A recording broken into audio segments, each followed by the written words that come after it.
one thing I'm curious about, I'm sure a lot of people are as well. Like when we talk about antivirus software, what is that actually doing on your system, and how is it actually detecting things? Okay, that's actually a 10 out of 10 question. Okay, so there are a couple things you can do, and modern antivirus will do most of them. Although I've said before, antivirus isn't in a great state because malware has gotten a lot simpler, Mhm. which makes it harder to detect. But basically, okay, the simplest thing an antivirus can do, and this is what something like ClamAV does, is you know how you can make a hash of a file, Mhm.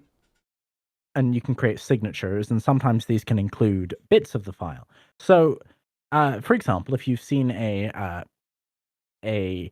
virus, you can just create a signature that that matches that, and then it will know the next time it sees that file, it's a virus. Now, the other thing in the old days, Mhm. and this is where the word virus comes from, is viruses used to do something called infecting, where they would actually put bits of themselves inside of other programs on your computer. Mhm. Mhm. And an antivirus could generally non-destructively fix that.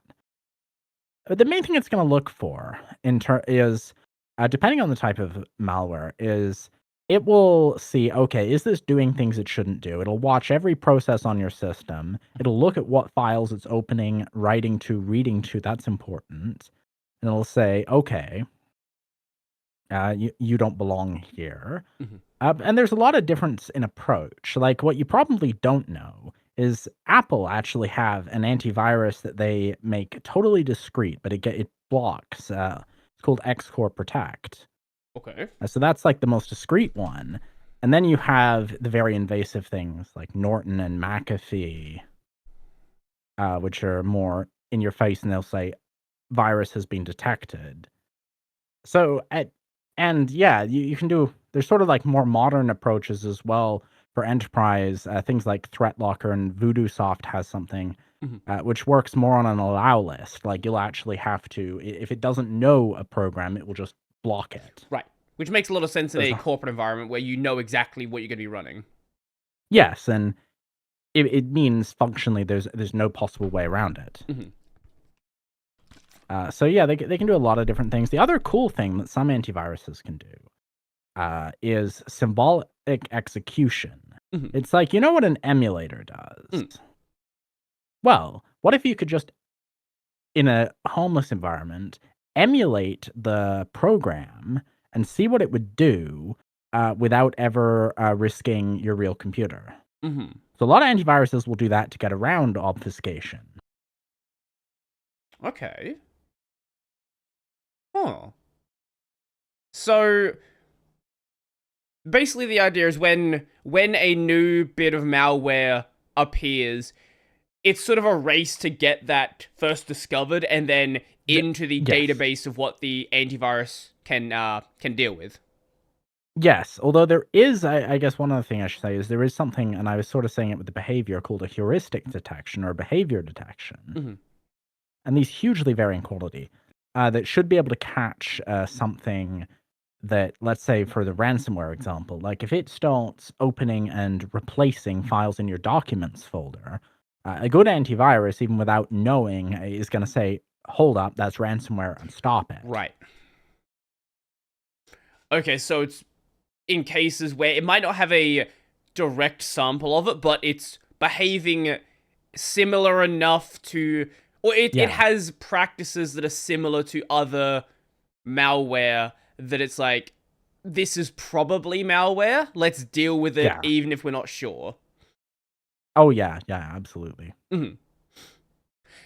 I guess that can lead to false positives as well, but I guess that's part of the reason why like program signing systems exist where Yes, and that's why I said when I said antivirus is kind of a pay for play mhm, scheme. So, for example, there's this company called Massive, mhm, and what they have, it's sort of it's an app monetization thing, but rather than using ads, it's mhm. kind of a cool idea where it basically it rents out your bandwidth to so scrapers can use a portion of your computer's bandwidth. Okay.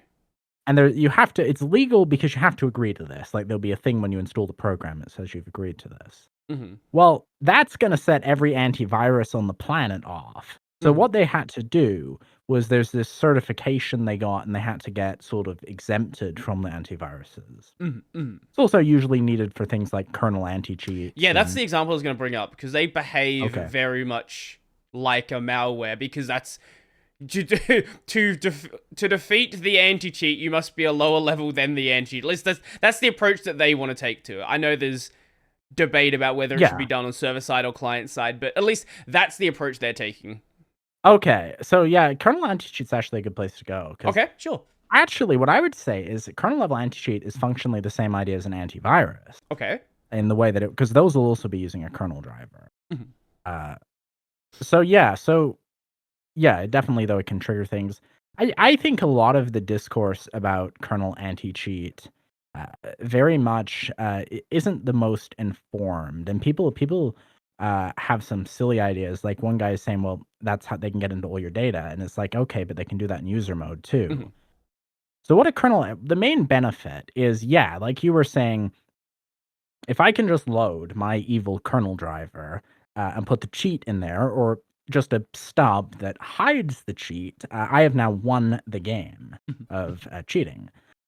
So a kernel anti-cheat, basically, and you can see this on like League of Legends. If you try and hook a debugger or anything into the game, it just blocks you.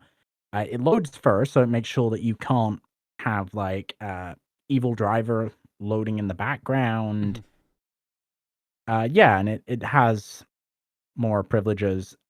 And this is how the CrowdStrike thing happened. Mhm. Kind of interesting thing about the kernel space on Windows is when you run apps on your computer, they all have their own protected memory space. This is called preemptive multitasking. Mhm. The Mhm. kernel does not work like this. Everything in the kernel, even though we call them kernel drivers, functionally they are a part of the kernel and they share the same memory space, which means if you do something stupid, it's bad. Yeah, wasn't But also, in that case wasn't there like a some config issue where they just filled it full of zeros or something? I don't remember the exact reason it things was it happened. was a mess because there was a lot of misinformation that sort of spread. Sure, yeah. To my understanding, the actual problem was a regex Mhm. that was invalid. They'd done something where the kernel driver was loading stuff from a file on the drive, so Mhm. it didn't go through Microsoft's testing. They cheated their way out of that, and then that what ended up happening is there was a memory error that, yeah, just creates a blue screen because it's in kernel space. Mhm. Yeah, no, that is the unfortunate the drawback of doing stuff in the kernel is that it can create kernel panics or blue Right. screens. And of course, it works a bit differently on Linux because, like Windows, because it's a hybrid kernel, has more in user mode Mhm. than Linux. Like, there's more in kernel mode on Linux, but it's similar Right. in terms of how it works. Mhm. But at the end of the day, you could still do the same thing on like if you write bad Linux kernel drives, you're still going to bring down the kernel.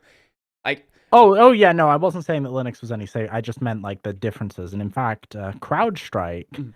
um, while it got less attention, Yeah, there was a Debian case, yeah, like a few months yeah, earlier. I think that yeah, was. they broke. Sorry. No, I was just gonna say they broke Linux too. Yeah, I think that was mainly.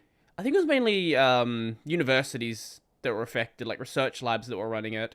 Um, it like at least from what I saw, I didn't see any widespread No, like businesses being affected by that one. well, because Linux desktop is a pretty niche thing, and yeah, like those tools like CrowdStrike are called EDRs, endpoint detection and response. I think Hmm. is the word. And it's something that you install. Like the biggest thing they do is they protect your employees from themselves, Hmm. and you don't need them on servers. So, like the Linux servers that are very important don't really use them, and even the desktop because a lot of like places that use Linux desktop, like Google, for example, are usually have very tech savvy and sort of custom solutions.